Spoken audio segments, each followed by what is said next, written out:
يا رب أقم الساعة، يا رب أقم القيامة، يا رب يا رب يا رب. وصلنا لشيء اللي ما كنا نتخيله، وصلنا لشيء ما نتوقعه، وصلنا لأنك تدافع على عرضك وشرفك وأهلك تنعدم. يا رب أقم الساعة، يا رب يا رب أقم الساعة. وانت الصرف هذا بأي زمن بأي وقت وصلنا، صرنا إذا دافعنا على شرفنا ننعدم.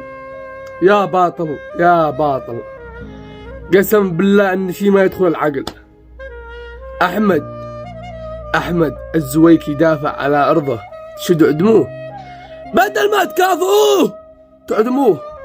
يا باطل يا باطل يا اليمن السعيد، هذا اليمن احنا في اليمن السعيد. لا صرنا مثل الأجانب ما يفعلوش هكذا.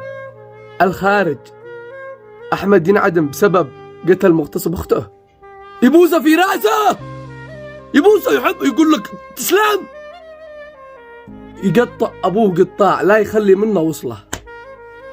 يا باطل يا باطل، أحمد سوف ينعدم بسبب قتل مغتصب أخته.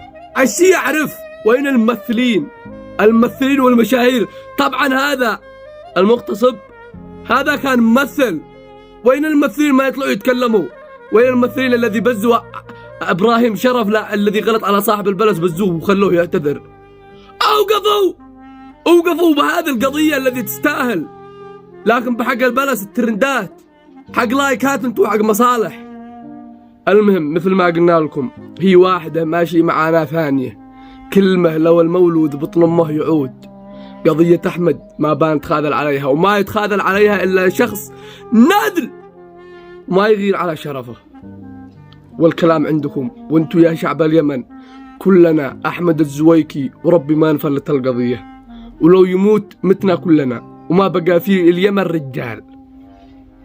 وهذا آخر كلامي وتحياتي.